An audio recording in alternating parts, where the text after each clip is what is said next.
ঘন ঘন প্রস্রাব একটি বিড়ম্বনার নাম।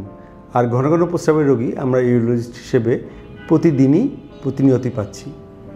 ঘন ঘন প্রস্রাব অনেক সময় দিনে হয়, অনেকে রাতে হয়, আর অনেকে তো সবসময়ই এই সমস্যায় ভুগছেন। তো এক্ষেত্রে কিছু লাইফস্টাইল মডিফিকেশনের মাধ্যমে কিন্তু ঘন ঘন প্রস্রাব থেকে মুক্তি পাওয়া সম্ভব।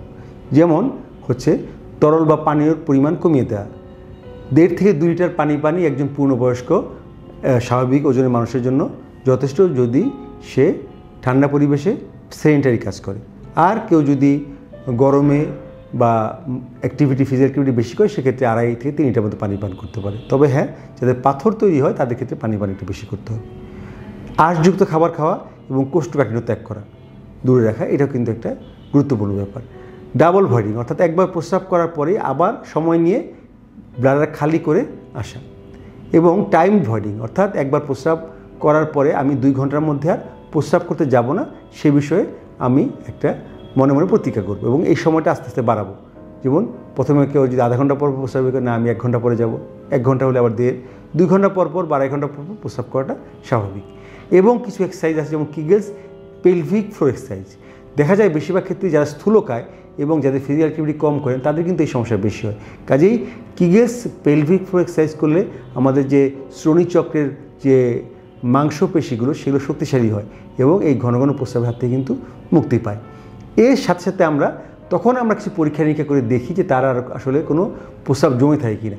অবশ্যই একজন দক্ষ ইউরোলজিস্টের কাছে আসবেন এবং উনি পরীক্ষা নিরীক্ষা করে দেখবেন যে আপনার অন্য কোনো সমস্যার কারণে হচ্ছে কিনা। যেমন এটা হতে পারে কোনো স্ট্রিকচার, হতে পারে কোনো বিনাইন প্রোস্টেট হাইপোপ্লাসিয়া, হতে পারে প্রোস্টেট ক্যান্সার, মহিলাদের ক্ষেত্রে হতে পারে নিউরোজেনিক ব্লাডার বা প্রোলাপস ইউটেরাস বা অন্য সমস্যার কারণে কিন্তু ঘন ঘন প্রস্রাব হতে পারে। ইউটিআই, স্টোন, টিউমার, এগুলো কিন্তু এক্সক্লুড করতে হবে। আর এক্ষেত্রে অবশ্যই একজন শরণাপন্ন হতে হবে। আর যদি এগুলো না থাকে, আমরা যদি মেথড অফ এক্সক্লুশন করে দেখি যে না, অন্য কোনো কারণ নেই, বরঞ্চ ইডিওপ্যাথিক বা কোনো কারণ জানা যাচ্ছে না, সেক্ষেত্রে এই লাইফস্টাইল মডিফিকেশনের সাথে সাথে আমরা কিছু ড্রাগ ব্যবহার করে থাকি, কিছু মেডিসিন। যেমন সেটা হচ্ছে সলিফেনাসিন, ডেরাফেনাসিন। এই ওষুধগুলো হচ্ছে অক্সিবিটানিন, অ্যান্টি মাস্কেরিনিক ড্রাগ, অর্থাৎ আমাদের মাস্কেরিনিক রিসেপ্টরকে ব্লক করে এগুলো মূত্রথলিকে রিল্যাক্স রাখে, কাজেই প্রস্রাবের গতি বেগ বারবার হয় না।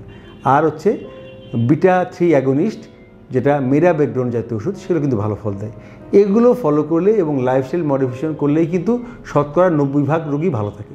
তাতেও যদি না হয়, সেক্ষেত্রে বোটুলিনাম টক্সিন আমরা ব্যবহার করতে পারি, স্যাক্রাল নিউরোমডুলেশন আমরা ব্যবহার করতে পারি, টিবিয়াল নার্ভ স্টিমুলেশন টেস্ট আছে। কাজেই এই সব ধরনের কাজগুলোই আমাদের দেশে সম্ভব এবং আমাদের দেশেই এই ঘন ঘন প্রস্রাবের চিকিৎসা ইউরোলজিস্টরা প্রতিনিয়ত করছেন এবং ভালোভাবেই করছেন।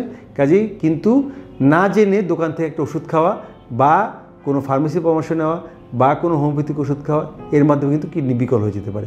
কাজেই এই ঘন ঘন প্রস্রাবের বিড়ম্বনা থেকে মুক্তি পেতে একজন দক্ষ ইউরোলজিস্টের শরণাপন্ন হন।